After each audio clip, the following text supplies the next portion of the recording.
is 5:30 by my watch, and I believe every other watch in the room.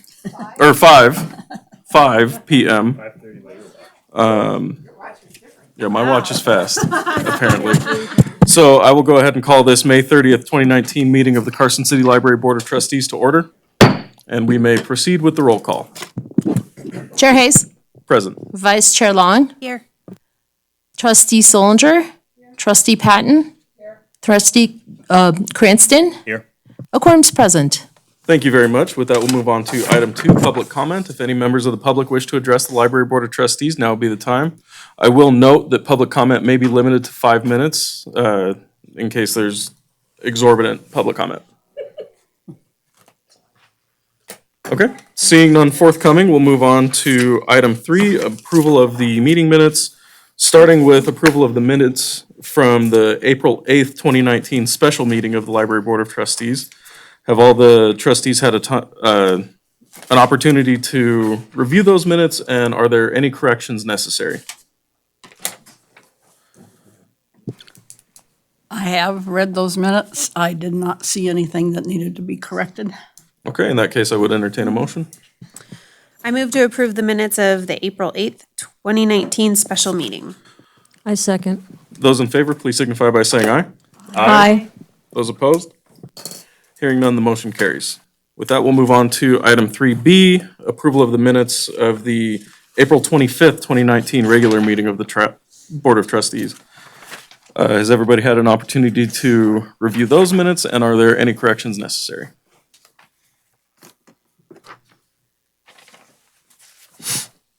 If not, I would entertain a motion. I move to approve the minutes of the April 25th, 2019 meeting of the Board of Trustees. I'll second that.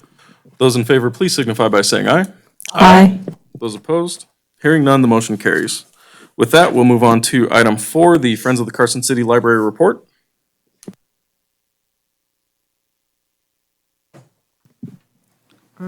Diane Baker for the record. I don't believe, let's see, hang on, sorry. We did not receive one, and we'll remove this in the future from the file if we don't receive a report. Thank you. Okay, thank you very much. With that, we'll move on to item 5, Library Board of Trustees business, starting with item 5A, discussion and possible action regarding approval of contract number 1920-008, cooperative agreement with the Nevada Library Cooperative. Thank you. Diane Baker for the record. What you have in front of you is the cooperative agreement from the Nevada Library Cooperative. This is a 4-year agreement. It covers 2 biennia. And the current cooperative agreement that we have been operating under with the cooperative, and before that, the Cooperative Libraries Automated Network Clan, expires June 30. So this process is underway with the new cooperative agreement, and we are looking to have you review and approve this agreement. It does include expected costs for the next 4 years and a not to exceed for over the 4 years. I can let you know also for the next fiscal year, 2020, the preliminary invoice that I've seen is below the maximum cost for year 2020. So on that part, there's already a cost savings from what was put in this original agreement. So do you have any questions? If I remember correctly, there were some pricing issues that we ran into. Can you just refresh my memory as to what those were? Yes, again, Diane Baker for the record. Initially, with the preliminary look at the budget, at the time they were starting to redo the cooperative agreements, they were going over the pricing models, and some of the initial pricings that came through with the statistics that had been used in their matrix had us at a much higher dollar amount, up to $15,000 to $17,000 more.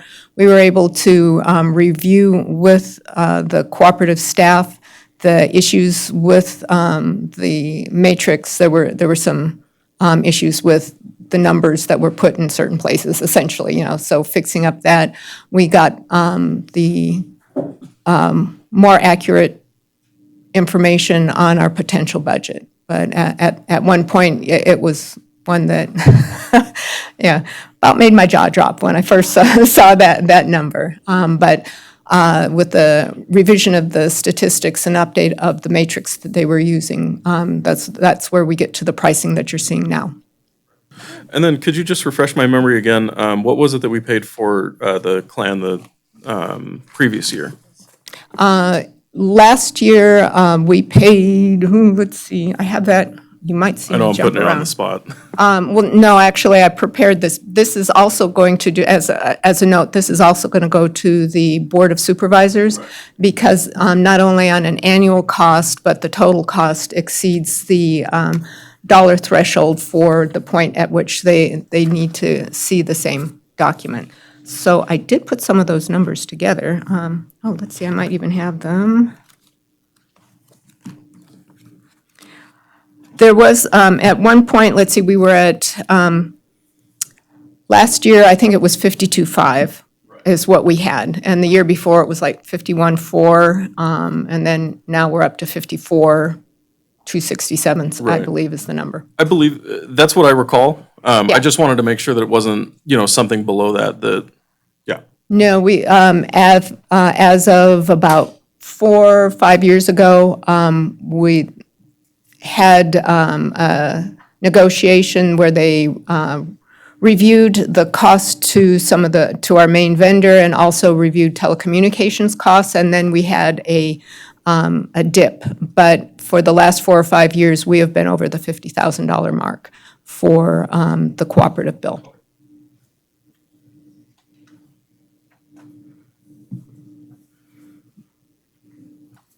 Diane, I'm assuming that this will be paid annually, even though it's a 4-year contract?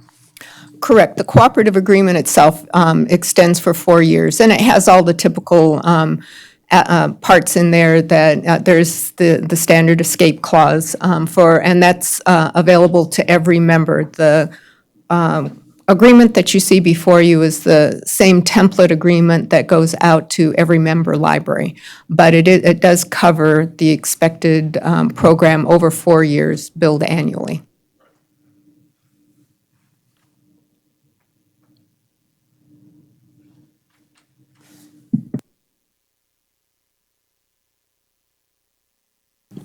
Okay, if there's no further discussion, I would entertain a motion.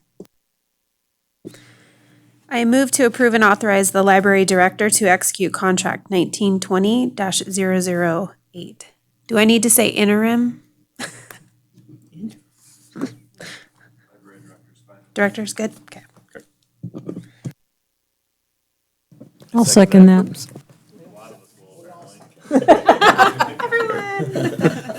I heard a second from trustee Cranston. So those in favor, please signify by saying aye. Aye. Aye. Those opposed? Hearing none, the motion carries. With that, we'll move on to item 5B, presentation, discussion, and possible action on the strategic planning initiative technical reports for the Carson City Library.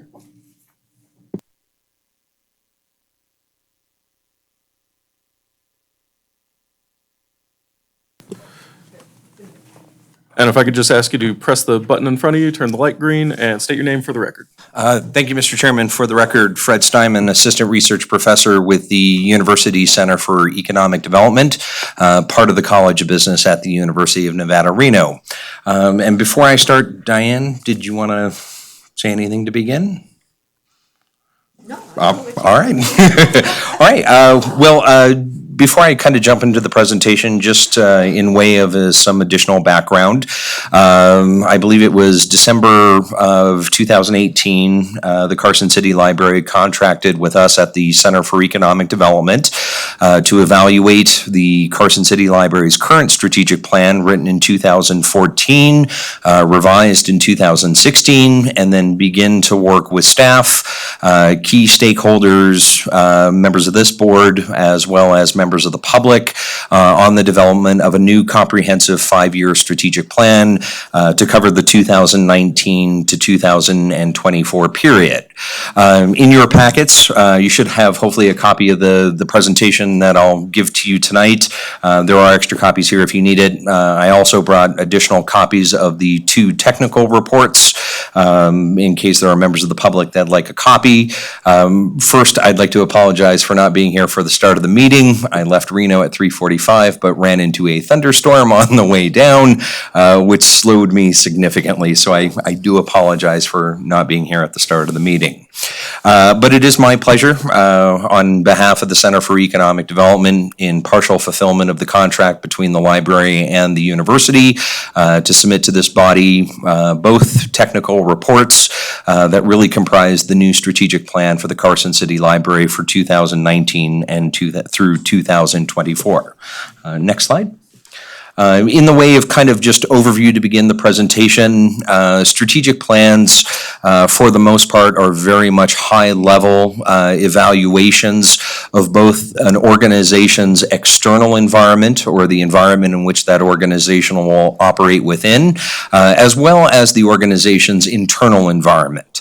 An evaluation of its operational side, as well as the services that it provides to a targeted group of a larger population. Strategic plans also typically are focused on describing how an organization will do something, as opposed to the nitty-gritty details of what they'll do in year 1 or day 762 of a 5-year strategic planning horizon. Typically, the nitty-gritty details of the specifics of what an organization do are hammered out typically on an annual basis during the annual budgeting process, where there's a known understanding of what resources are available to expend and turn into value over the course of a coming year. However, the strategic plan should provide guidance for those annual decisions, and really also the daily activities of the organization and the members of that organization. And with that in mind, that's really how we kind of structured the strategic plan moving forward. We began development development of this new strategic plan, as well as the evaluation of the current or previous strategic plan, really trying to utilize a bottom-up approach. Not only attempting to evaluate and understand current organizational processes, but really trying to understand what the demands for the library services are, both in the here and now, and how those demands may change over the coming 5 calendar or fiscal years. We started, in fact, prior to our first set of strategic planning workshops, the first one held back on February 16th and a second one held on March 2nd. I had the opportunity to meet with Diane, as well as members, representatives and staff of the Carson City Library, to just get a sense of some of the organizational issues, as well as the organization's assets and strengths. In addition to that, I had the opportunity, as part of the strategic planning effort, to collect and analyze various socioeconomic and demographic data points, change in population by age, by ethnicity, income levels, housing data and statistics, really to just, again, get a sense of what is going on in the external environment. We also put together and conducted a comprehensive survey that was run for about 3 months, predominantly online. Again, good responses on that I'll talk about in a little bit. But all that analysis of the organization and the external environment was presented during the first workshop, and then reviewed in subsequent workshops, where we get to workshop 3 and 4, where we're really kind of focused on building a new strategic plan moving forward, based upon all that analysis done of the organization's internal and external environment. Next slide. After or during the workshop process, I also, as I've mentioned, had the opportunity to meet with library staff and key representatives, as well as representatives from the Carson City School District, members of the Carson City and really regional business community, and even members of Carson City's, and again, the region's Hispanic, Latino community. Again, to just get a general sense of what the relationship between the library and the public and different segments of the population has been historically, but also how that relationship may change as Carson City continues to grow and diversify. And of course, not just here in Carson City, but throughout the area. Really quick on the previous slide, some real positives to take away from this analysis. Really, I think the survey work, the analysis done in the workshops, the analysis done meeting with key representatives really does indicate a high level of appreciation for the staff and the current services, resources, and programs that the library currently provides. Doing a lot of strategic planning, I found that there are organizations in desperate need of a tear down and a drastic rebuild. This is not the case for this organization. There is a lot of support and really appreciation in this community and throughout the region for what the Carson City Library currently does, both from a staff perspective and from a resource program and service perspective. So building on those primary strengths, we began to identify kind of needs or areas of attention moving forward. Certainly identifying opportunities for more sustainable funding, less dependent upon grant funding, which may pull the library in different directions. Certainly additional staff in specific areas with specific skills. Safety and security of the library's physical facilities was a common issue, but also thinking about how Carson City and the region will continue to change. Either growth in total population will result in increased demand for the library services, but also the continued growth in the diversity of this community and this region will also begin to place demand on the library for either expanding existing services or creating new services and programs really designed to specifically target different parts of the population moving forward. And thinking about the expanded need for additional services, programs, and resources was general agreement, and not just coming from library representatives, but coming from the public as well. The general recognition that the physical facilities really have reached a maximum point. There's not much that can be done in terms of renovation or alteration or creative thinking. And that's just going to happen with any space. Sooner or later, you end up hitting an upper threshold where existing facilities is no longer going to support that continued growth and expansion moving forward.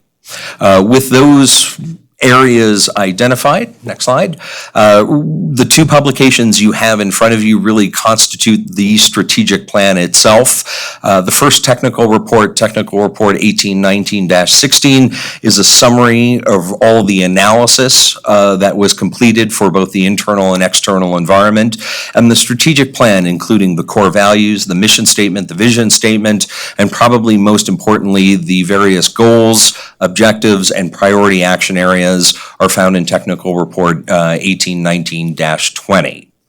Next slide. Very quickly, I know you have a packed agenda, so I'll move through this relatively quickly as you have the documents in front of you. But I really quickly wanted to highlight just the core values, the mission statement, the vision statement, and the goals and objectives that were developed by individuals who attended those 4 strategic planning community workshops and then refined in consultation with staff. The core values, really quite similar to the core values to some degree identified and developed during the previous strategic plan for 14-19, is that the Carson City Library values access, respect, accountability, customer satisfaction, collaboration, community, innovation, and education. And definitions for each one of these core values are provided in the document, but more importantly, these core values were defined by the people that participated in the development of the strategic plan. And the core values themselves serve as a fundamental underpinning of expectations that patrons and the community at large will have for the library as the library continues to develop those services, programs, and resources and provides them to the public at large.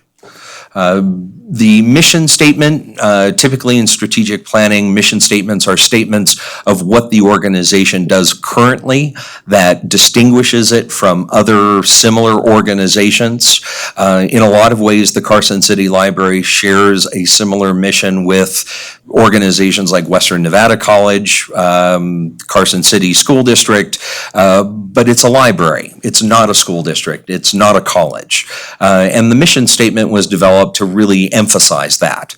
Talking specifically about serving the needs of a diverse community, enhancing this community's quality of life, and really thinking about the community from a regional perspective, not just a local Carson City perspective, through the provision of those traditional and non-traditional library services, programs, and resources.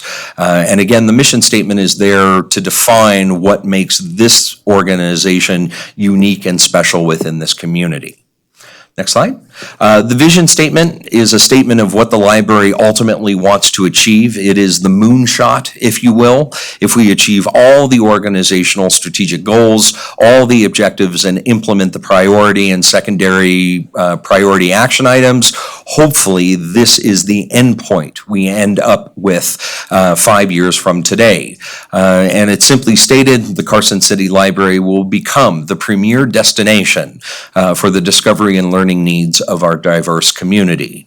And with that vision statement, both from the results of the survey, my interactions with library staff and representatives from the school district, the business community, and the community's Hispanic community, really achieving this vision through partnerships and collaborations with other organizations that are dedicated to serving those discovery and learning needs of individuals within our community. Moving on, we went backwards. No problem. There we go. Our 4 organizational goals, as opposed to the organizational goals from 2014, are certainly more specific and definitive in identifying very exact things and expectations that the community, staff, and key stakeholders have for the library over the next 5 years. Certainly continued improvement of the Carson City's library space and facilities in order to meet those changing needs of the patrons. Continued improvement of the safety and security of those patrons and visitors while utilizing the library to ensure an environment which is conducive for learning and discovery.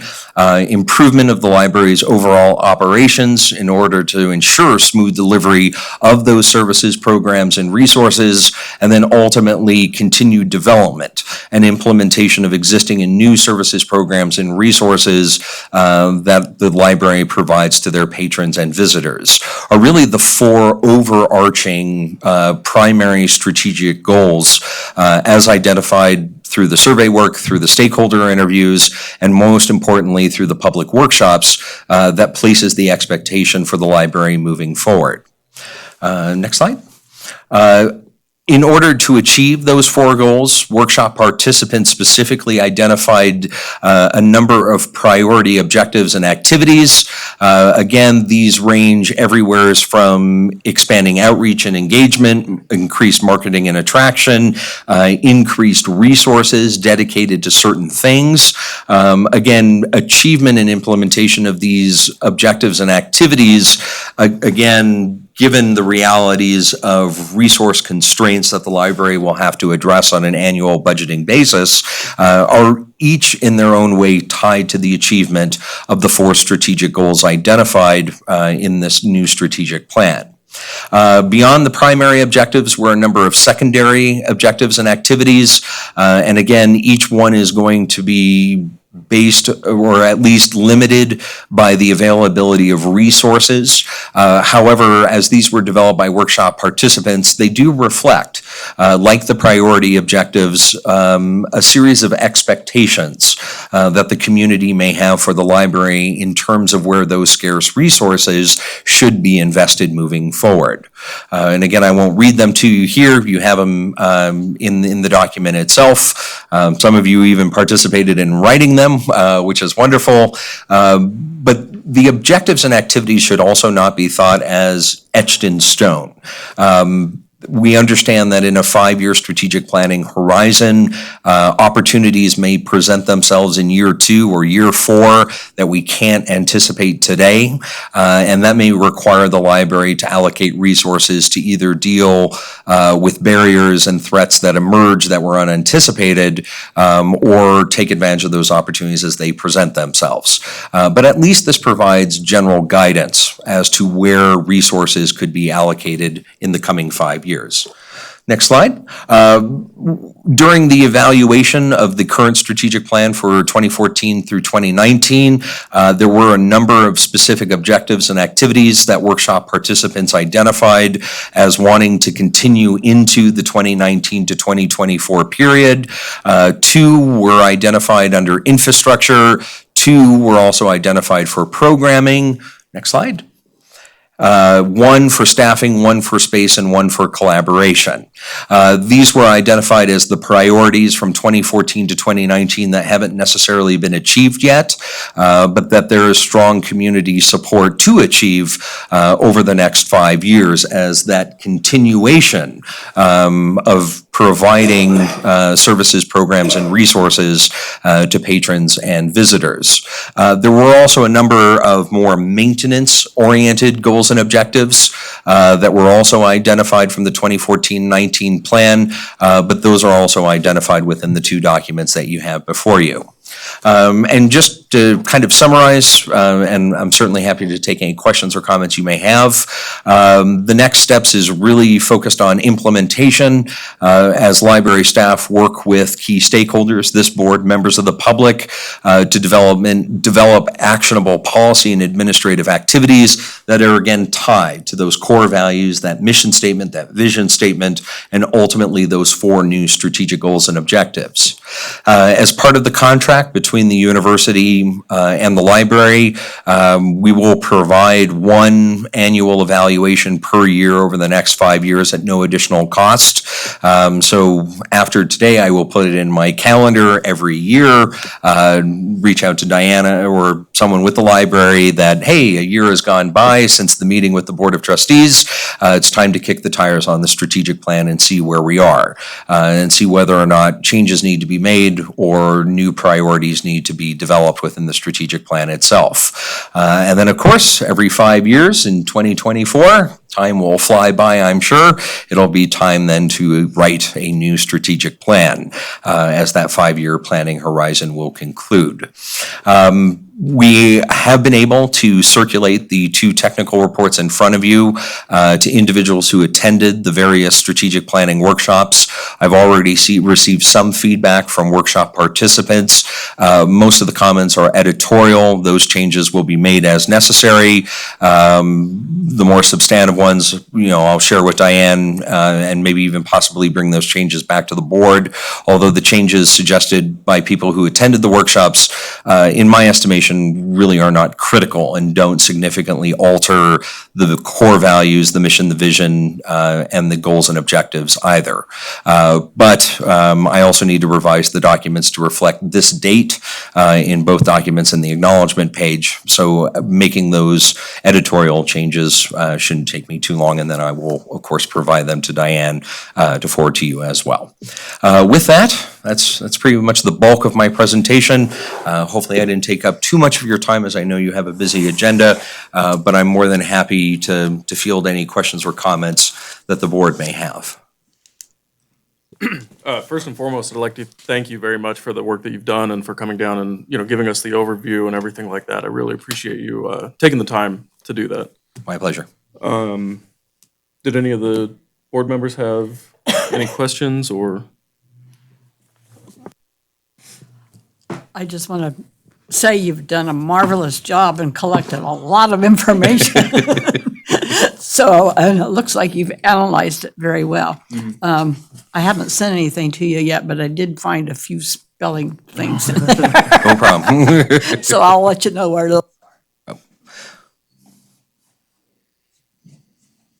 No, this all looks good. I think that, like reading through everything, all the objectives and the goals, I think it's aligned with what we all kind of have been talking about, what we've been thinking, and it's nice to see the feedback from the community and be able to pair it up with, what we think, especially since, that the one question we always get is like, where's the library going? Are they even of any use? And so, I think that we can identify some of those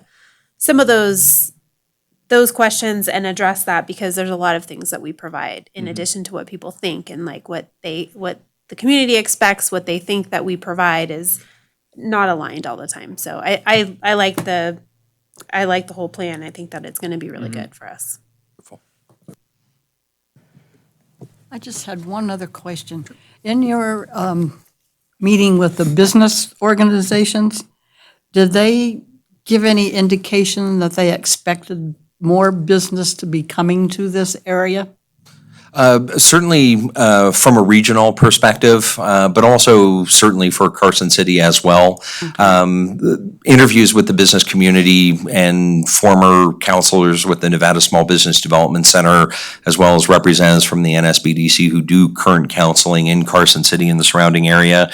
I think one of the some more surprising results was the business community really targeting and focusing their own internal training for their own employees. Their concern was not necessarily more businesses coming to the area, but not having enough qualified workers to pull from. A pool of individuals ready to go. And really individuals less with the hard skills specific to a certain industry or firm, but more general soft skills.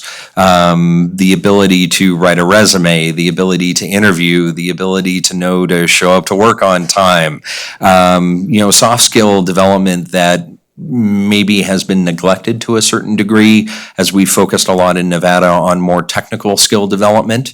And there was a lot of discussion from the business community that they felt that was a potential area that the library, working with various partners, could start filling.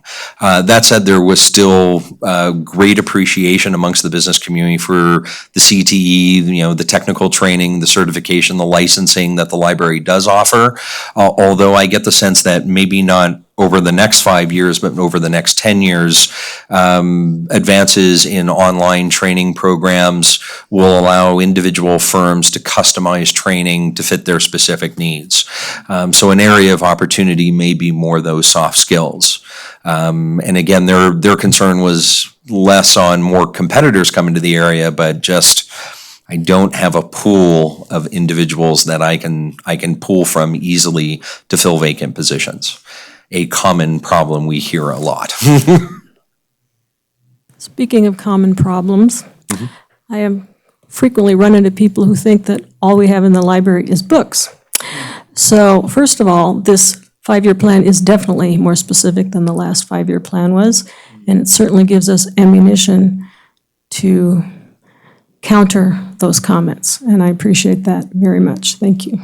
Thank you. And maybe just to underscore that point, coming from library representatives, but also the people I did the individual stakeholder meetings with, and from our workshops, there was a lot of emphasis on that marketing and outreach and engagement, and underscoring that this library is unique relative to other libraries, just even within Nevada, in terms of those services, programs, and resources that only this library offers that others don't.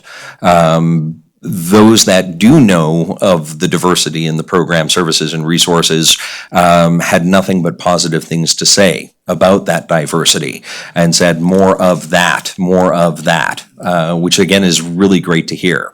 I think that underscores the need to build on what is here as opposed to having a drastic tear down and alteration in course. I just don't get the sense that this is an organization that needs that alteration and drastic course correction. And I had just one follow-up. Diane Baker for the record. Just want to underscore the thanks that we have for the program, the process. One of our goals was to have a data-driven plan. That was from the outset what we were looking for, and that combined with community involvement. And I think we definitely see that. And I also want to definitely give a shout out to all the participants, individuals who took the time with the surveys, the dedicated participation. We have some of our workshop individuals here with which we wouldn't be able to move forward on that, and also the commitment from the Center for Economic Development for the annual checkup. That is a unique part of just about any process. So, thank you. No, I'd like to echo what Diane said. As a fellow data nerd, I really appreciated going through and seeing all the metrics that you had pulled out and everything like that. It works for me. So thank you. In this process, I usually refer to myself as an overglorified note taker. It's the participants, the survey respondents, it's staff that are really driving the development of those core values, the mission, the vision, and the goals and objectives. It's a useless document if you have an outsider just come in and say, well, this is what it should be. That was not this process. It was very much developed by the people who attended those workshops, participated in the survey, took the time to meet with me. At the end of the day, I just kind of feel myself an overglorified note taker, but one that enjoys the process. I like that term. If there is no further discussion from the board, I would entertain a motion at this time. I move to accept the strategic planning initiative technical reports. I'll second. Those in favor, please signify by saying aye. Aye. Those opposed? Hearing none, the motion carries. And thank you very much once again. Okay. With that, I believe we'll be moving on to item 5C, discussion and possible action regarding the selection of a new library director. And we will see, Diane, do you have, Diane Baker for the record. I do have one comment just to highlight, and for those that are here, for this particular agenda item, there was late material that was published. The late material is in the agendas, and there was one final item that came in via email this morning regarding comments on the discussion and possible action regarding a new library director. That's been distributed. It is also on the back table. If anyone is interested in looking at that last comment that came in. excellent, thank you very much. So my thought in beginning this process,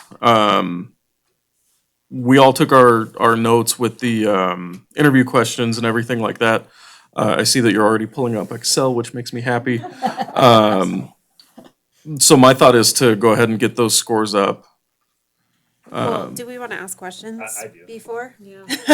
Sure. I have, because I know I have some. Yeah, absolutely. Before I start giving out my scores, I might change it. Particularly, I was just interested to see if we have any, like the public comments were, like, what? Collated or collected. Yeah, well, it doesn't really identify who it is. So I just wanted to know if we are able to get some feedback from staff who met and spoke with people and, like what their impression was of the candidates. If you had that, or if it was in these comments, I know that some of them were at the meet and greet, and I just like to get that impression. Well, Diane Baker for the record. I know there are some staff comments in there, I think a couple by email and the like, although listed anonymous, I think that's a protection for any staff members anyway. But, so there are a few, but if there's staff members here who wish to make any comment, If they're in here, that's fine. That's what I wanted to know. Like, did Yeah. we get those? we And just we make did, sure and that that's we did included. solicit individuals to put their comments and their impressions from the meet and greet. So regarding the meet and greet for the board members who were there, what was everyone's impressions of the candidates while they were at the meet and greet?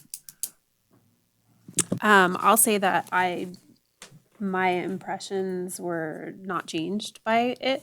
It was nice to get a chance to talk to them and listen to what some of the members of the community had to say and see what kind of the concerns are of the community and what their view. And I think that a lot of their questions aligned with what we've asked them and things. I don't know that I feel like much new information came out of it. I feel like it was all kind of, we heard in our interviews. Yeah. To underscore what Amanda just said, the questions that the community had for the candidates were exceedingly good. I was surprised at what level they were asking these questions on. In general, like Amanda said, I didn't, hear anything that changed my perception of any specific candidate. The format of the meet and greet showed a level of wherewithal for all three of the candidates that I'm not sure that I would possess. It kind of turned into a secondary interview almost. But it was a very interesting format, and they all handled themselves exceptionally. They did. I was impressed by the way that, because Jeremy and I were like, I don't know if we'd want to go through this. Yeah, the it just community feel- had very poignant questions. They were good at it, but they all handled themselves really well. So, I mean, I was impressed with all of them. And then I have a question regarding this later one. I know it's supposed to be anonymous, but this is from people who are in Carson City, not someone outside of the city. I can confirm they're in Carson City. Thank you.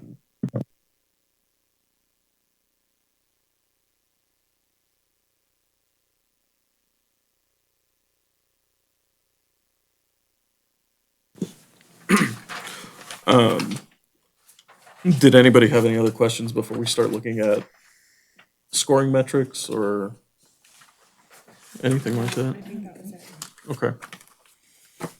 All right, so I will jump into the hot seat first.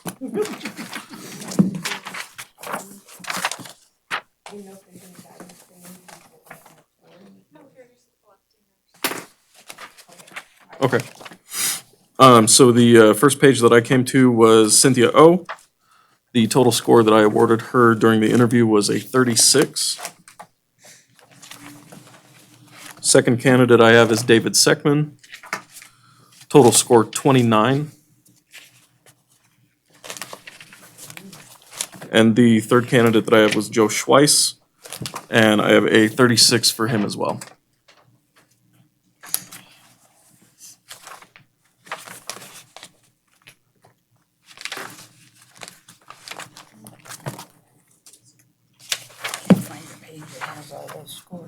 It looks like you're up next. Okay. Sorry. For Cynthia O, I have 41. For Joe Schweiss, I have 34. And for David Seckman, I have 39. I'm sorry. I missed it. Yeah, all of them. Seckman's 39. Yeah. Schweiss is 34. And Cynthia O is 41. What?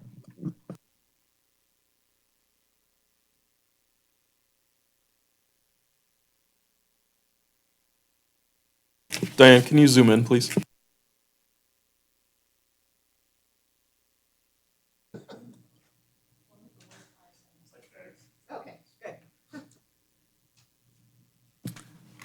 Are you ready?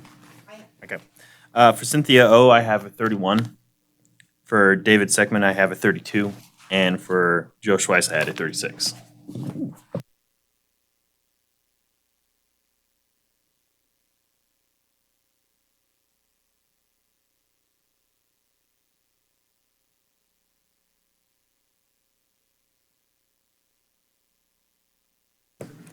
You don't need to hold it.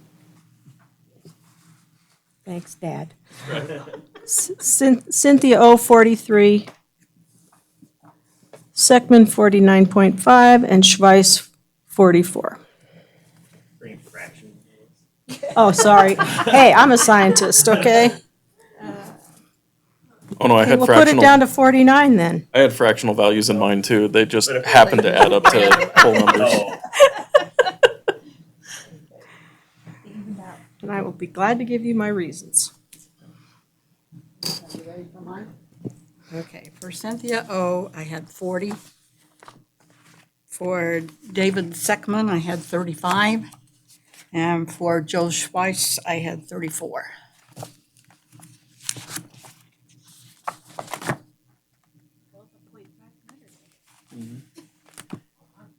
I changed it to 49 because you guys yelled at me. Ooh, didn't make a Oops. difference. So, from what I can tell from just the data-driven approach with our aggregate scores at the end, it looks like Cynthia O is the candidate that merits our discussion. Right. So I would open the floor to that discussion now. I think for the record, I need to start off by telling you that I did meet Cindy several years ago at a Nevada Library Conference when I was on the Board of Trustees the first or second time. And I think she was at Winnemucca at the time. No real interaction with her or anything. I just knew who she was. And I was impressed with her then because I saw her presenting programs and that sort of thing. So I was impressed with her knowledge and her demeanor and her thinking on her feet to answer questions from people who were in that presentation. Well, I think there was some public comment too about the way she handled herself, and I agreed with it because I think she just shows the kindness that she talks about and the fairness, and she seems really organized and well, like she kind of drove that part of it, and so I was impressed to see her do that, and it solidified a lot of like how I feel about my impression of her. I think her kindness and her willingness to bring out the best in employees is coming from years of experience doing that. And you can tell there's a little military background in there, which is good when you're trying to herd cats. I think that, one of the things that I look at that Sina did well, and I think Sina being out in the public, in the community, that was a really strong driver for how the library ran. And I think that was probably one of the key things that I was looking at. And, the fact that she does have that experience here in Nevada, she knows the key players. She works with pretty much all of the libraries locally, the archives. She knows the community. That was a really big pull for me because that's super important for the continuation of the path that the library is on right now. And especially since we have not, now that we have like the Adams Hub in play, I think that is even more of a strong reason. That's one of the first things I came away with in her interview, that she could hit the job running because she is familiar with this town, she's familiar with this library, and she recognizes that we are a unique library. We are a role model for every library in Nevada, and we have been recognized nationally. So, and she knows all of that. She knows how we got there and where we're trying to go, and she would be able to get in there and start right away.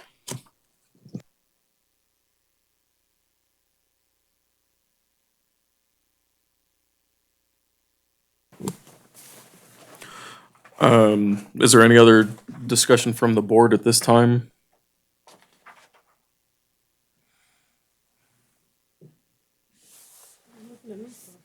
Just making sure.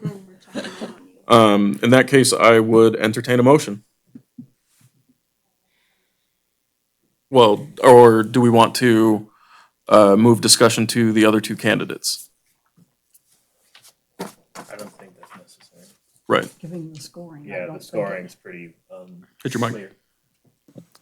I don't feel that we need to discuss the other two candidates. It seems like the board's pretty well in consensus with who they like. Mr. Chair, Yes. before you entertain a motion on this particular item, I would recommend that you open it up for public comment. Absolutely. We'll open up for public comment. If any members of the public wish to address the Library Board of Trustees, please come forward. If you do so, please state your name. Make sure your mic's on. Yeah, and make sure your mic's on.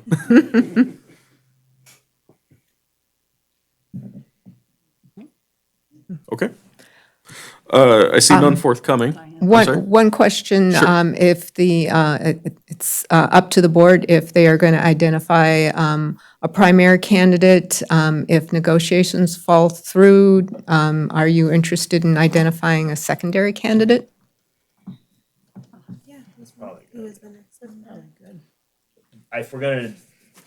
If we are going to nominate a secondary candidate, I feel that we should discuss, given it is a 0.5 difference between the two candidates. As do I, yes.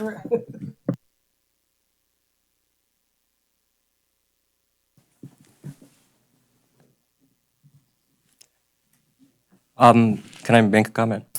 Yes. All right, Irma Reinhardt for the record. One of the things in the public comment was a past, it was a PDF. I'm not sure if you read the full document, but that is something that I'm a little bit concerned about as an employee. Are you referring to the meeting minutes that were submitted in comment? Okay. I'll go ahead and open up the discussion to that then.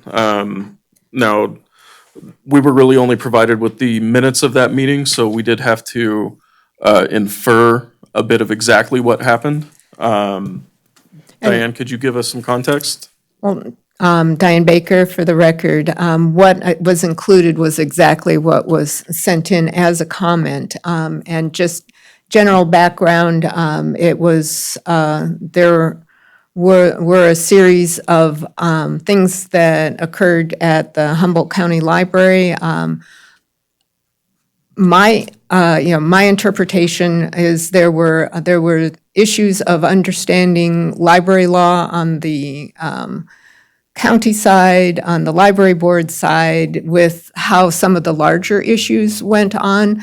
And the only other things that I'm familiar with, you saw also within the meeting minutes, is there were some issues with staff on that part, but I don't have any details on the staff. On the larger issues, there were some concerns, and I know the state library did provide consultation, and I believe attended, maybe not that meeting, but another meeting regarding some of the concerns of understanding the responsibilities and guidelines for the library board and the responsibilities of county staff. I read through those and I think that, like you said, you had to infer a lot, and the impression that I got, it did not sway my opinion at all, because I felt like maybe there were a lot of other issues at play, and maybe it wasn't necessarily that with the employee issues, that there might have been some ongoing issues before she even got there, and that were in play and continuing. And so it didn't really, there weren't enough details for me to really make an opinion as to like confirming that she did something, it was just really hard to get any kind of information out of that. It didn't make me think any different, only because it was just really hard to pull information from. And it seemed like to me that there were bigger issues in play before she even got there. And that was probably the biggest source of the issue, not necessarily Cindy herself. So I didn't feel really concerned about that. But I do appreciate you bringing that up because that's definitely something that I would want to know. One of my biggest takeaways from reading those minutes and everything, it seemed that the support and detraction from her were balanced. It seemed that there was material that was submitted to that meeting that was, saying that they approve of what she's doing with the library, they approve of how she's handling her staff and everything like that.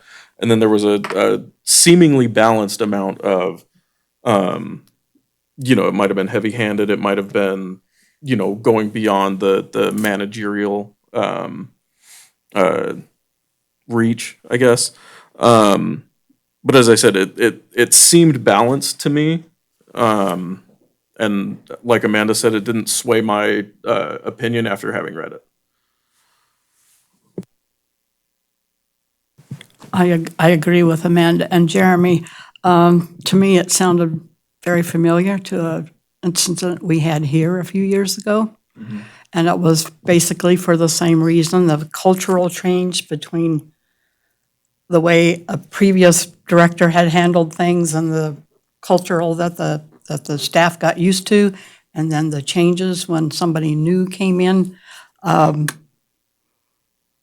We were fortunate in that the people who were pressing it had already resigned their positions, so we didn't have to worry about putting the city at risk and all that sort of stuff. But it did become a he said, she said kind of thing. And it did not sway me either from what my opinion was of Cindy.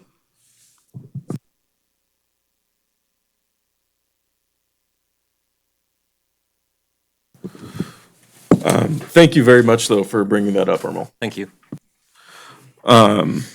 Okay, in that case, I would like to first open the discussion as to whether or not we want to include a secondary candidate before we start discussing who that candidate would be. So is the board in agreement that that's what we want to do? I think we need to. If we assume that she's going to accept the job and she doesn't, then we've done a lot of work for nothing, so we need to have a second. I'd agree with that. I think it's worth a discussion. Okay. Well, as Mr. Cranston said, there's a 0.5, a 5/10 difference between the aggregate scores for these two. So in my world, I consider that equal footing. So I'm going to open the discussion to, all of the trustees as to, their case for one over the other. You could make it mathematical by taking out the low and the high for each person. Figure out who comes out on top that way.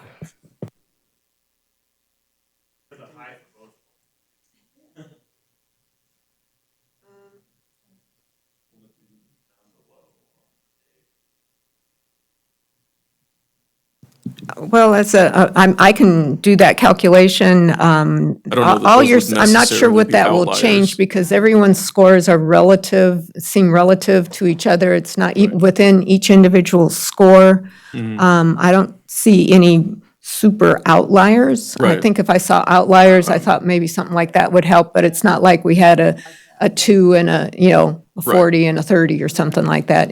Right, I mean, we could use other measures of central tendency, but I think we just need to discuss the two of them. So I'd like Yeah. to discuss the final interview question for both of them. What is your vision for the public library's purpose and role in society, right? So David, let me make sure, I'm pretty sure I'm on his, not Cindy's, yes. So David said he had a lot of keywords that I wanted to hear. Like he was talking about the technology, he's talking about making sure books and reading, research, education, that fun stuff. But Joseph actually, he said the third space, which is really, I think, the direction we want to see the library going. We want the library to be a place that the public are coming They want to go there. They want to be there. They spend time there. We want to create that environment where people want to come to the library, not just because there's resources available, but because it's a place that they can go and be comfortable and spend time. So that was a major reason I gave him the highest score out of all three of the candidates. I felt that the way he spoke about the library and what he wanted to see the library become was most in line with what we speak about the library being. And I'd like to echo what Trustee Cranston said. To me, what he said was his vision for the library was what I most consider what I want the library to be of these two candidates. So that's, of these two, that's where I would say I'm leaning. As you can see, mine were only 1 point apart, and I think in actuality, I probably should have reversed those. But my first thought for when I read David Seckman's application was that he would have been an excellent candidate for running the Adams Hub instead of the library, but I understand we've taken care of that. Joseph, I think, had really good responses to the questions. He seemed to be a little more low-key, but that probably has a lot to do with cultural, from where he came from. And he was, I don't know, he was just much quieter, but there's nothing wrong with that either. But he also came from a smaller library, and I'm not sure that the kinetic stuff that goes on in our library would not overwhelm him for a little while. That's just my opinion. So either one of them would be a good choice, and I think I kind of would lead towards Joseph, because I really do think David's spot is really with businesses and not.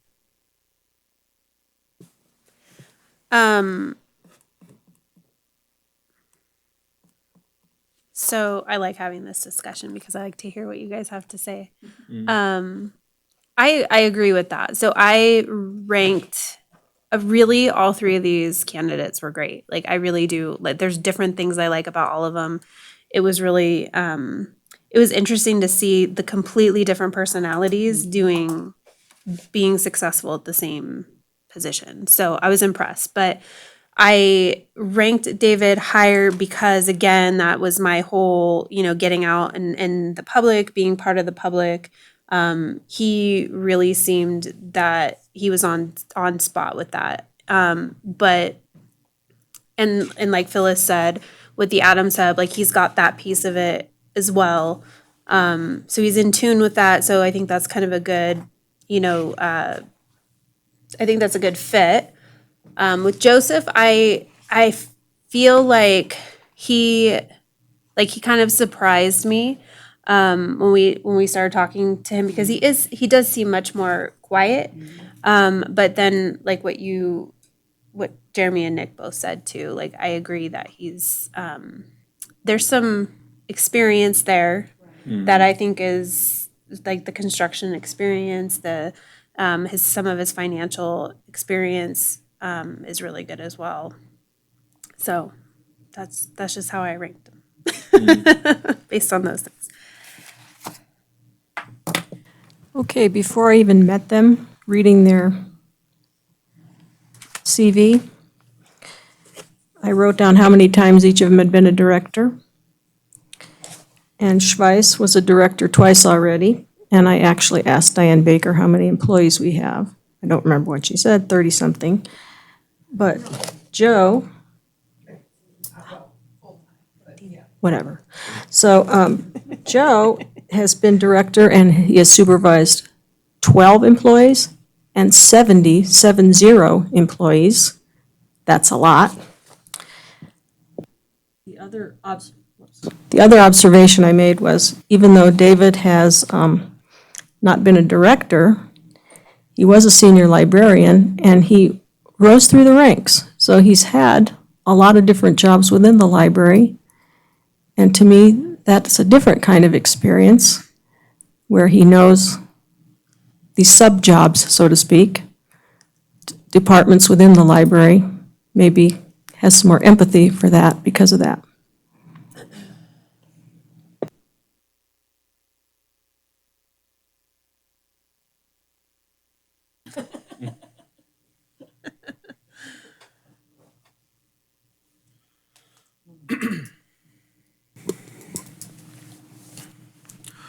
So, as I'm hearing it, and Diane, if you could, I guess we can record these. So I think that Schweiss has the support of Trustee Cranston, myself, Trustee Patton, and then Seckman is Trustee Long, and then Diane, you're Seckman? Yes. Okay. So it seems 2-3 That wins. in favor of Schweiss.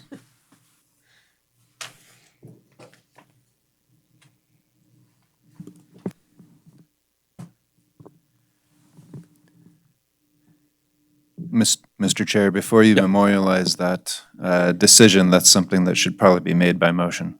Right. I was just noting for where we're at the moment. So now, do we want to, or does it matter? Insofar as the motion, doing it all at once, or should it be two, or? You just do a motion? It can be however you'd like to proceed on that. Right. So just, excuse my ignorance, so what's the next step? So we're going to decide who we would like our primary to be, who our secondary to be, and then after that, we're going to do what? What's the next step after we make such a motion? Are we motioning to make an offer?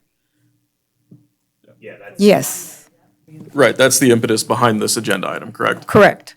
And with your determination, then I would be working with Megan from HR to work out the offer and whatever negotiations would be involved within the parameters of what we have available, and apprise the board of where we're going with that. Right. Okay?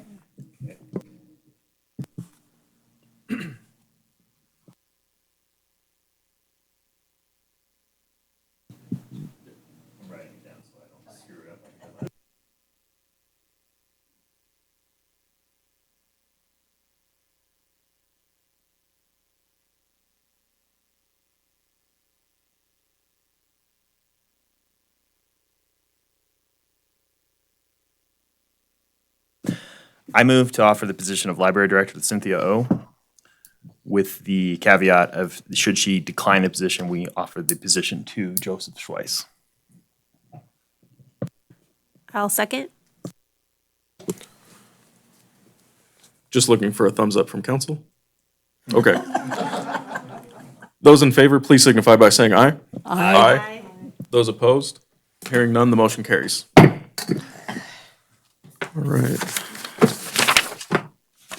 And with that, I believe we are on to item 6, the library director administrative reports. Yes, indeed. Diane Baker for the record. So just what you have in front of you, you have the update of a variety of things going on, the staffing, Elisa Seiler, heavy sigh, she did retire on May 17th, and on to, now she's not going to have to interrupt her travel plans with work. She'll be able to continue on with her travel plans. And we have been able to hire for Sandy Devaney's position, and so now we have one position open as senior library assistant, and we do have a list. We should be able to do that. I just have a general open space there for, there were no library events at the legislature. However, there is only one bill that is still active, which is the school libraries bill. It's an exempt bill, and that is for support, that every school would need a school library, which is a great thing in many ways. the bill regarding weapons died. Do schools not currently all have libraries? No, at the usual, and it used to be, I believe the accreditation, the Northwest accreditation only has a requirement for high school libraries. Then beyond that, there are, it's district by district, the school district by school district, you see what levels that they go through to. So Carson City has libraries, Washoe County. It was very interesting, this came up at the same time, Washoe County, they're having budget difficulties, of course, at the school district, and one of the things they had to remove were libraries at the elementary level. But one of the reasons public libraries in general support school libraries, if students, and it can also be the teachers as well, if they do not have some of that curriculum support that they would get at their library or at a library there on their own campus, then they do turn to the public library, which we do a lot of interconnected and partnership programs, but we don't have the ability to fully support all the curriculum that they would need. Okay, thanks for those questions. Sorry, I didn't mean to derail you. No, not at all. Diane, you said that the weapons bill Died in committee. It did not get out of committee. And that the weapons bill would be to ban weapons, guns in the library predominantly is the one. Okay, a few other items. There have been items in the news. Some of them you'll hear, that one about the Boys and Girls Club, you'll hear a little bit more in a subsequent report coming up. The Board of Supervisors did finalize the budget, and so the things that I presented to you before are carried through. A few other connections that you see there. We had a presentation of demographics now with the planning department, very well received. Thank you, Maria. And then cooperative extension, they're on their 5-year plan, so I've been able to help and participate with them on that. When I wrote this, we had the esports convention as an upcoming event. That turned out to be quite an interesting program last Saturday and very well attended. We also had our staff there participating, but a number of programs going on. The mayor was there, very interested for a number of parts of it, potential for follow-ups on this and more of a permanent cyber cafe. So very, very interesting approach. And of course, I'm not sure if I mentioned to all of you individually, but my biggest information item that I got out of all this is that there are now scholarships for esports individuals in colleges because there are college tournaments that are very big besides all the professional stuff going on with it. The other item that I have listed, Grow with Google. We've been identified as potential to be a host. We're are working with the Grow with Google folks for the June 19th day. Very interesting to work with Google. They're used to they're used to coming in and operating their way. So it's been interesting. But I think that's going to be a great program. And we're actually going to have the big Google 4-foot sign, thing sitting out on our lawn, on that part as well. You've gotten the cooperative agreement. The last aspect that I have in my report, I want to bring you up to date on Adams Hub for Innovation. The programs, our educational outreach programs, are back underway, started well. We had our first Lunch and Learn by our own Amanda Long, got us going there. We had another one yesterday, and that was one, when I wrote this again, we had a surprise delegation. I guess they weren't surprised, but we were, that they had time to come down to Carson City. It was a delegation of Chinese entrepreneurs. That was yesterday, and we just found out about it late last week, and we were able to pull that program together, and that we had one Lunch and Learn for them on that, and then some additional programming with the Entrepreneurs Assembly. and another program there. Mayor Bob Kroll was also there with the program, and was actually, he stayed extra long to be able to talk to a lot of the individuals. And we were also able to give them a quick walking tour of some parts of the Capitol as well. So that was a fun thing that came along since I wrote this. The second item, bullet point that I have there, this is an ongoing program that we're working on with the Northern Nevada Development Agency, NNDA. And as the background, the donation agreement that we have with the Hoppin May Adams Foundation has two primary areas to fulfill, the two primary goals. One of them is the operation of the Adams Hub, that is keeping the doors open, doing the programming, keeping the entrepreneur intake and other things going on. And so we do have that underway with Kelly, that has been on board since March, and that's where we've been able to really get the education program. She's also rolling out a lot more information on our social media and getting the word out there. So that's goal one. Goal two of the agreement was to, or is to work with economic development, specifically business development and business retention. And this was an area that hadn't gotten started well in the first few months. So we were looking at alternatives on the best way to be able to satisfy both goals, stay within the donation dollar amount that we had. And so we began discussions with Northern Nevada Development Agency because their focus is definitely on economic development, business retention, and those objectives.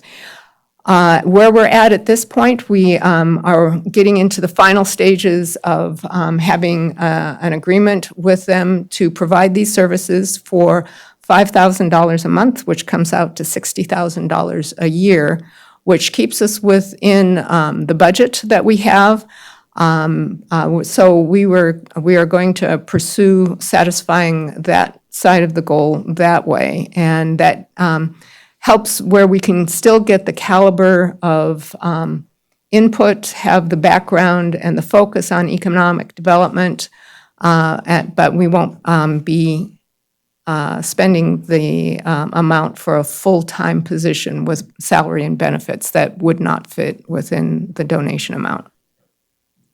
So the position with Kelly would be the only one in addition to the NNDA person who's there? Is that what it is? A person that's going to be That's handling correct. the outreach? Correct. So it will be a full-time equivalent of effort to satisfy that part of the agreement. So any other questions on that? There's still, all the I's haven't been dotted, T's crossed and that, but we're getting very close on that. I didn't know if you had any comments? I don't, but I'm still the one dotting the i's and crossing the t's. Thank you. We appreciate that. Yes, yeah, I think definitely. It sounds like a good setup for, like what we've talked about in the past. Mm-hmm. So I think that having NNDA come in is probably a pretty good, I think it's going to benefit the hub for sure, bringing them in and collaborating with them. Okay, and just, we definitely could not have gotten this far with all of the negotiations and things of working with multiple interests without Todd. It's been definitely great on that part.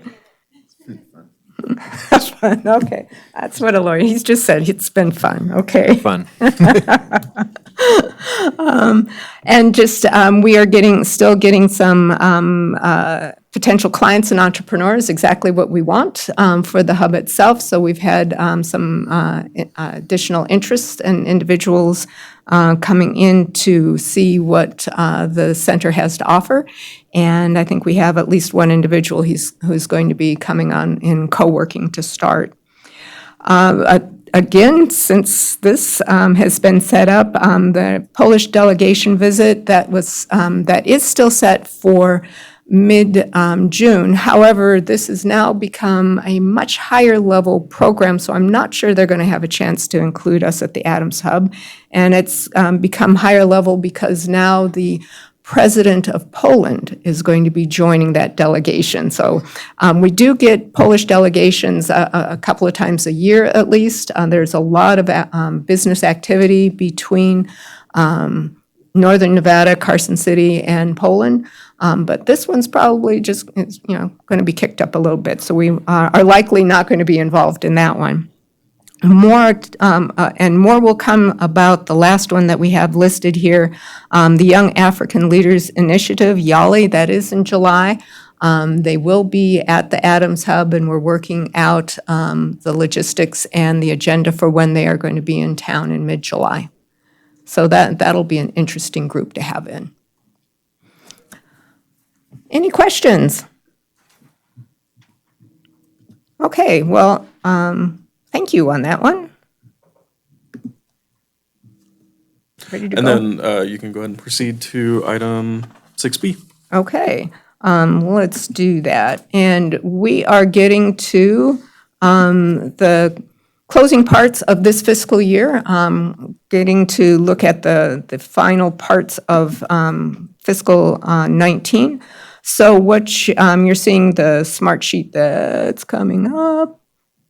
Here we go. The widget, this gives you the indication of where we are. The reports, of course, on this are run earlier in May, but you see our current status with revenue and expenditures, and I know it gets a little small as you scroll down. We also will give you, hello, why isn't it going down? I'll do it this way. Get you also to our grant information, so you can see both the grant and the library gift fund status. And the one thing that we did get in revenue that is not listed here is for the Adams Hub, since the donation agreement was signed in early May. That is our annual cycle, is from May to the end of April, and we have received the second installment of the donation amount of $200,000. Okay. And the backup for this, I'll continue back, but the specifics that you have in your packet, I know this is getting bigger and bigger as the year goes, that's your, the printed one, sorry. What did we get to? Thank you for your patience. There we go. Here we go.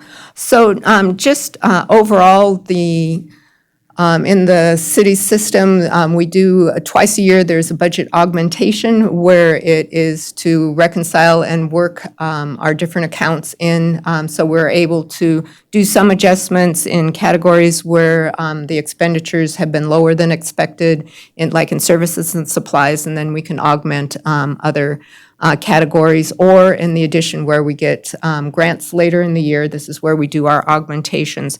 So some of those have not shown up yet here, so you will see a few categories that show to be 110 or 103% expended. Those will all be corrected as the budget augmentation actually hits.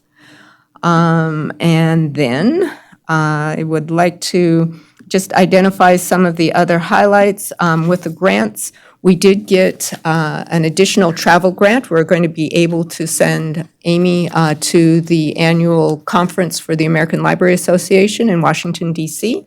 So that was an additional travel grant that we were able to get in. And the other item you'll see in Maria's report, we had a quick turnaround grant that we got before the $5,000, and that is underway. You'll hear more about that here in just a little bit.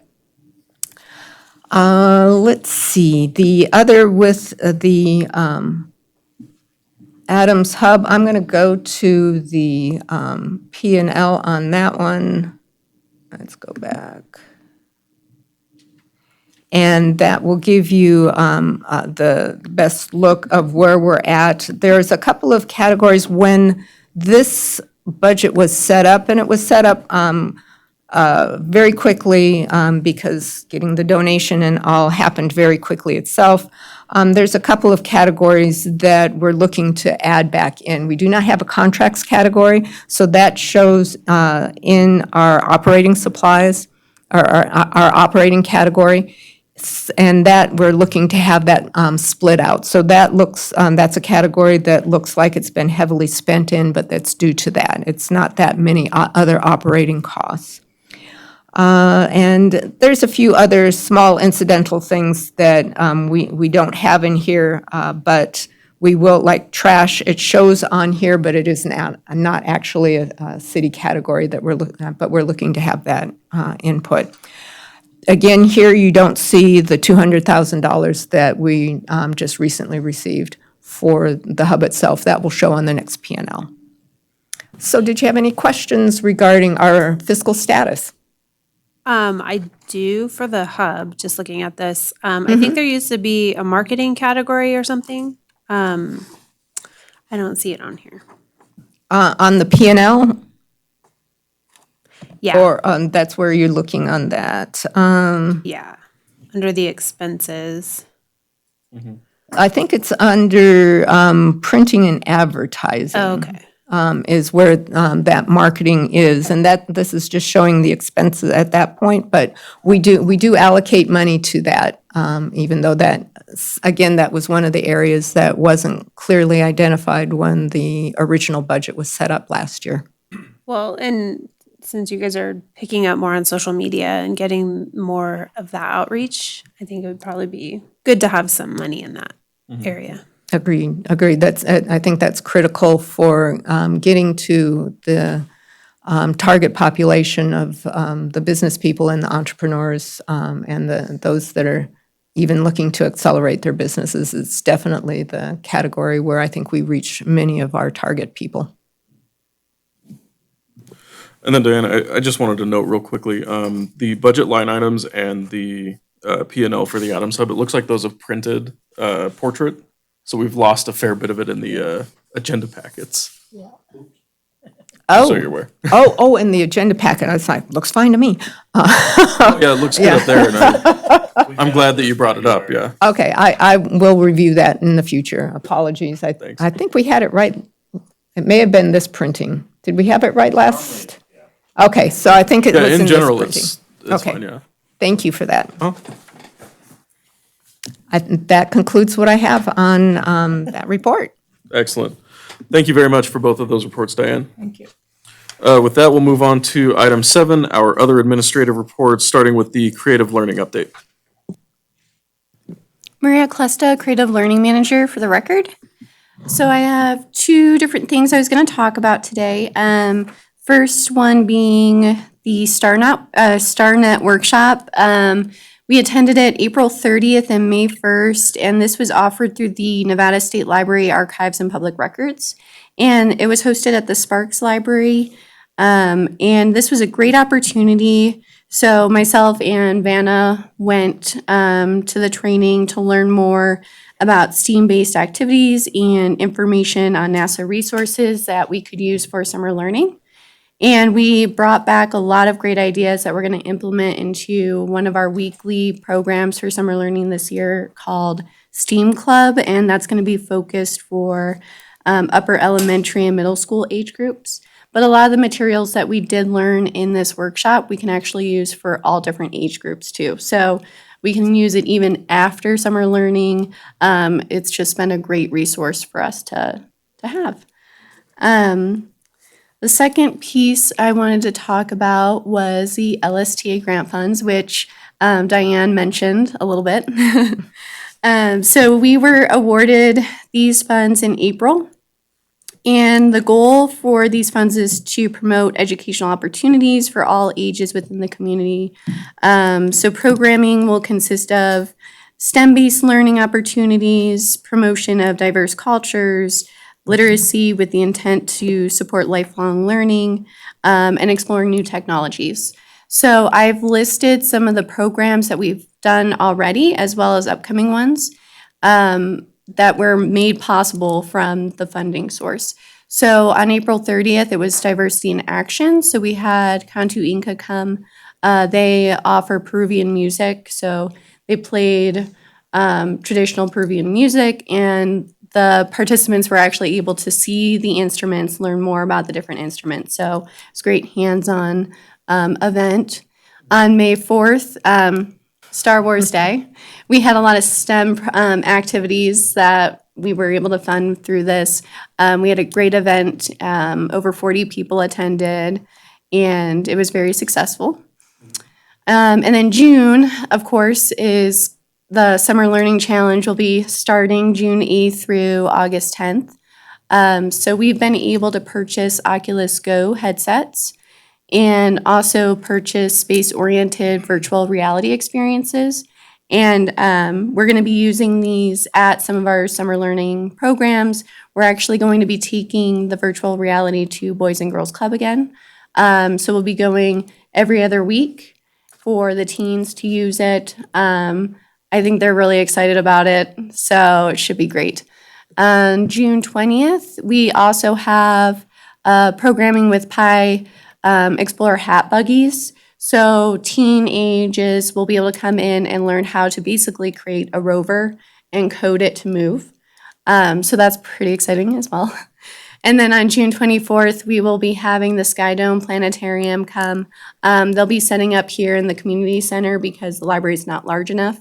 But they'll be offering 4 sessions, and they'll have an educator here who's going to talk about different constellations and the solar system in a nice big inflatable planetarium. So it'll be a really interesting opportunity for the public. So, and that's all I have. And I just have to follow up on that. The planetarium it's so big. I mean, it's the basketball court. It's the only place where we could have it inside. And if you haven't been downtown, our banner for summer learning is the one featured this week. So we have the banner out there. And June 8th, Saturday, is our opening day for that. And please come and join us. There's a lot going on that day. I mean, we're in the season when you have to pick and choose each weekend what you want to do. But come by in the afternoon for part of the summer learning and see all the fun we're having.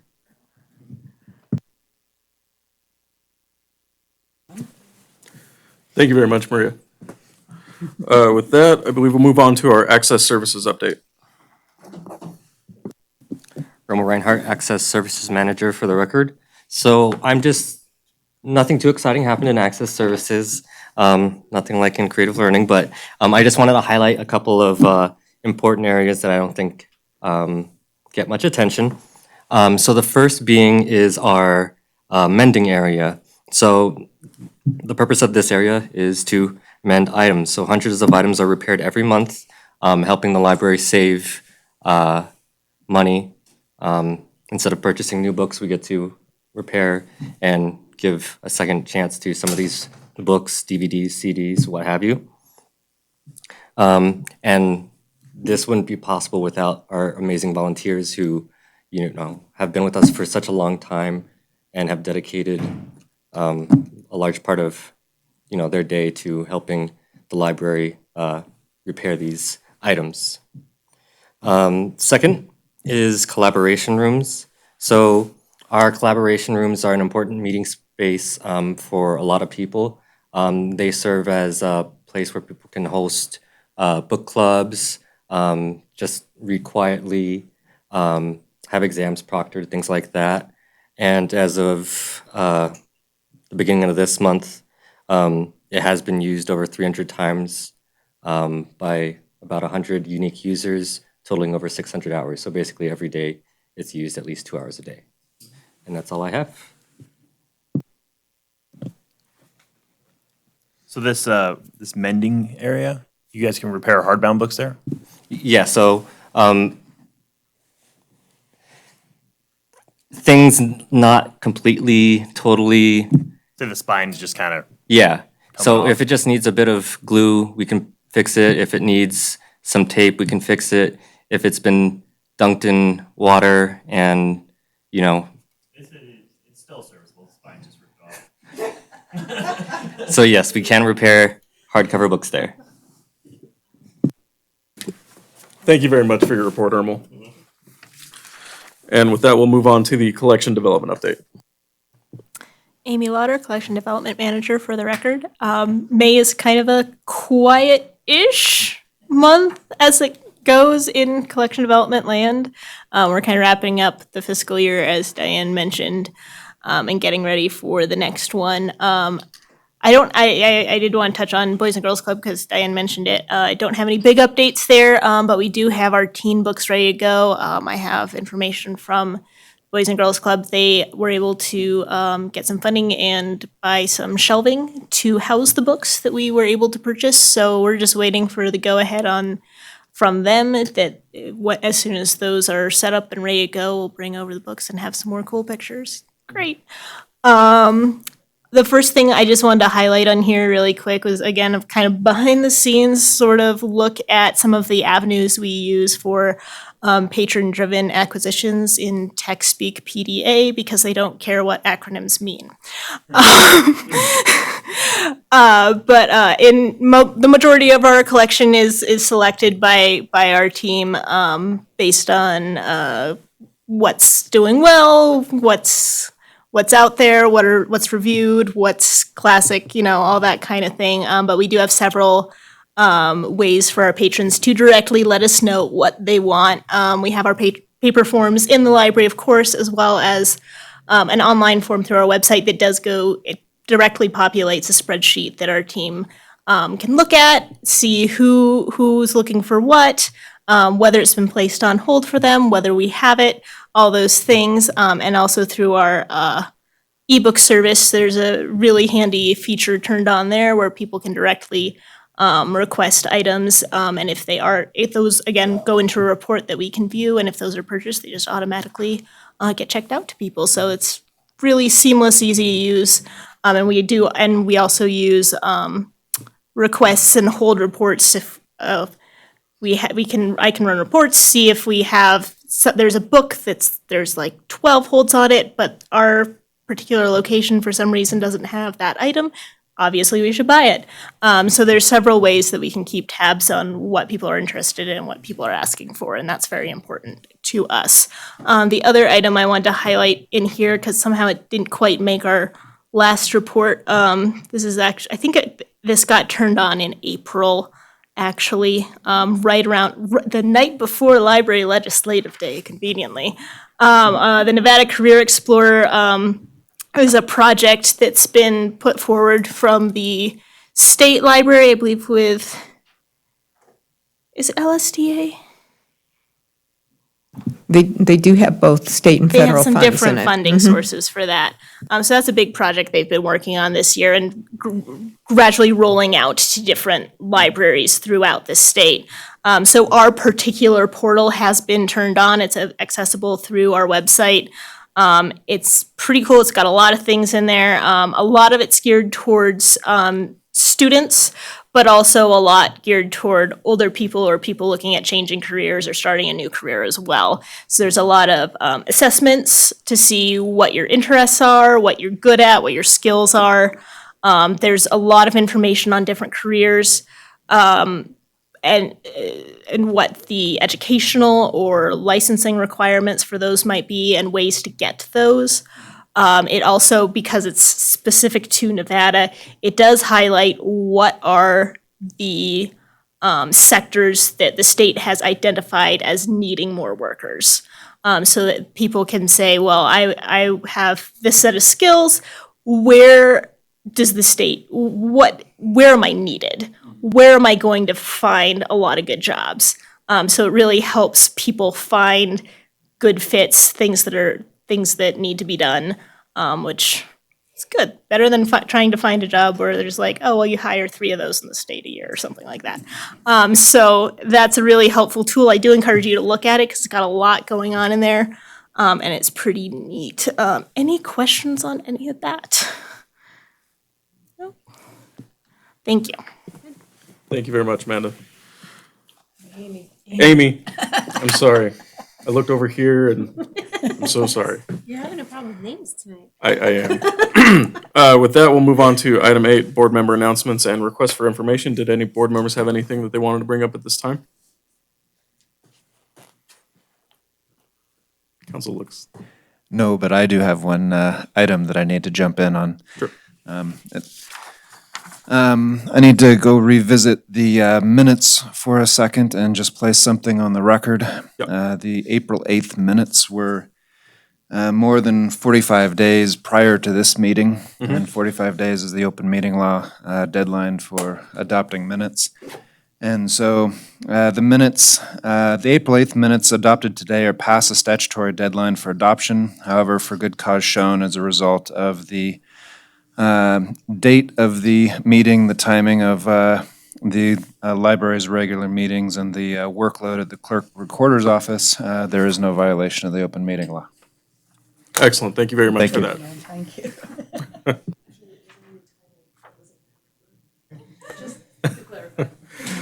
With that, I believe we can move on to item 9, public comment. If any members of the public wish to address the library board, now would be the time.